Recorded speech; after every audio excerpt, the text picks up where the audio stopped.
အားလုံးပဲမင်္ဂလာပါဒီဗီဒီယိုလေးကတော့ zone rotation လုပ်တဲ့အခါနဲ့ decision ချတဲ့အခါမှာပို့ပြီးတော့တိုးတက်လာစေဖို့အတွက်ရန်ကုန် Galacticos ရဲ့ macro placement တချို့ကိုနမူနာပေးပြီးတော့ပြပြပေးသွားမယ့်ဗီဒီယိုလေးပဲဖြစ်ပါတယ်ပထမဆုံးအနေနဲ့ landing ဆင်းတဲ့အခါမှာဆိုလို့ရှိရင်လည်း Juju ကို3ယောက်ဆင်းပြီးတော့ ruins ကို1ယောက်ခွဲဆင်းပါတယ်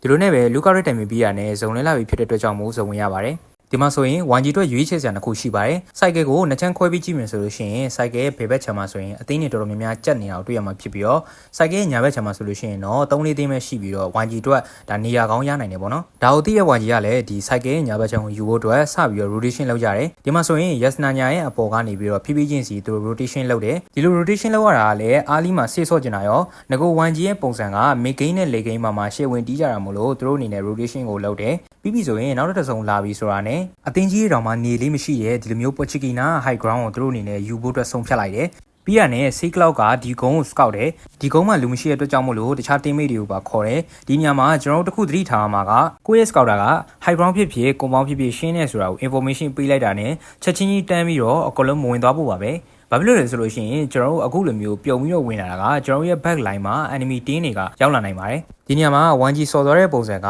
high ground ကိုတယောက်ချင်းစီကပ်ပြီးတော့ back line ကို save သွားခဲ့ပါတယ်ဒီလိုမျိုး decision ကောက်ကောက်ချပြီးတော့ back line ကို save ဆော်တဲ့အတွက်ကြောင့်မို့လို့ team fake ကိုနေနေနဲ့ 1G ရဲ့ back line ကိုဝင်လို့မရပဲနဲ့ခုံးအားကကွန်ပေါင်းမှာပဲသူတို့နေပြီးတော့နောက်ထပ် cycle တစ်ခုကိုထပ်ဆောင်ရပါတယ်1G အနေနဲ့ဒီ high ground ကိုယူပြီးတော့နောက်ထပ် cycle တစ်ခုစပြီးဆိုတာနဲ့ Ada Eco နဲ့ဗတ်ဆိုင်ရပါတယ်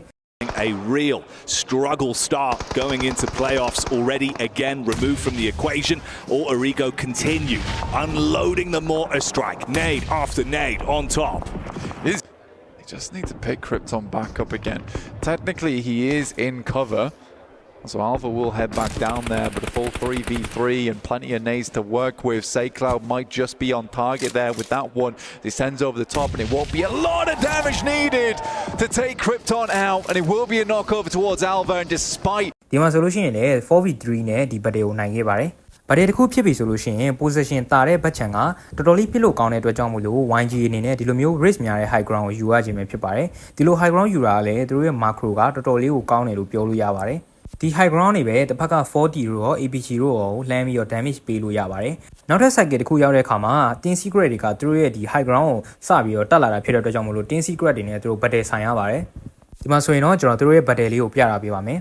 City building, SayCloud looking for the angle, Murnat from further back, able to assist, they can focus fire on Frankie, he's removed, cauterize it and reset, 2 players alive, focusing on the pickup as well, grab Romeo.